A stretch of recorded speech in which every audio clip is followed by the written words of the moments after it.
Sesi dengan kunjung kepada sang budi guru tamu Asara. Yuk, yuk, yuk, yuk. Ah, Yuk.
pensiunnya mas katanya. Iya apa? Kayak suweser.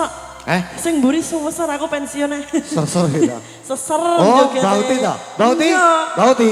Jenengan penarak mriki lho Bauti. Lho saestu. Pun jenengan majeng mriki. Oh dikira ana wong ngapusi lho yo. Enggak Bauti. Sawer MC-ne. Tak sawer tenan. Tak sawer tenan. Tokno Mas, tokno. Lah aku ki dhuwit ora patek kanggo lho, Cok. Engko dikira ana ngapusi. Wah, tak paringne Bauti ki. Bauti jenengan joget terus nggih. Sing penting sehat jenengan. Amin. Ora kok pamer kok dikirane wong pamer iki wong riak gitu. Nah, ya ngono. Iya. Enggak Bauti. Enggak. Aduh. Damel tumbas soyah. Pangapunten namung sekedhik. Nggih, pun to. Kula kok. Lah nggih. Ayo sinten malih yang mau disawer? Lah sak tas nok duitku tenanan iki. Aku yo gelem. Aku yo gelem. Lah. Aku yo gelem. Apa joget kabeh rasa duduk tok tak sawer. Bos, joget kabeh wae. Pecatane bos apa iki? Kok iso. Ayo. Urip ana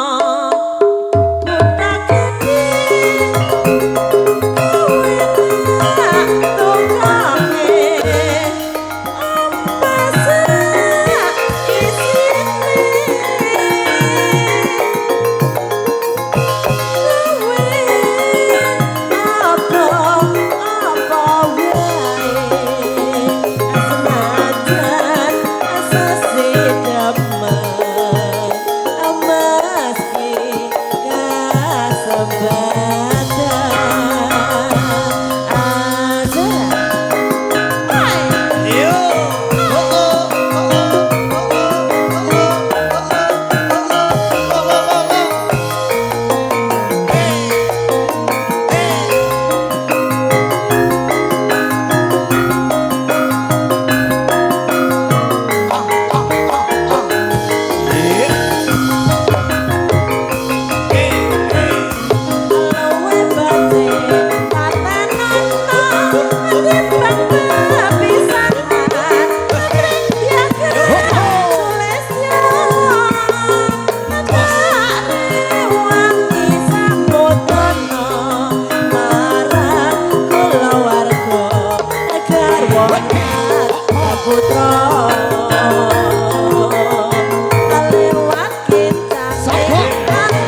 digawe jandutan malah polae Mas. Pripun, Dok? Loh, dereng. Lho meleh pesen iki. Dereng lho, pemenak men 50.000 mimpun gitu kali ya. Dereng tak dereng. Oh, matun bayang sampai cepat lagi ngene tok lho 50.000. Nge nyecer kan sore bar magrib mong sik embuh iki kok. Ayo, sepenting sakit ya, Dok. Apa toh? Guyon kali kula apa toh? Kekujengan, Dok. Los pokoke. Sampai dulu, salammu sendiri. Salawin yang gono. Ayo, salammu sendiri lagu ini kok. Ayo, nonen nono, nonen nono. Ayo, sak meneh. Urip ana tak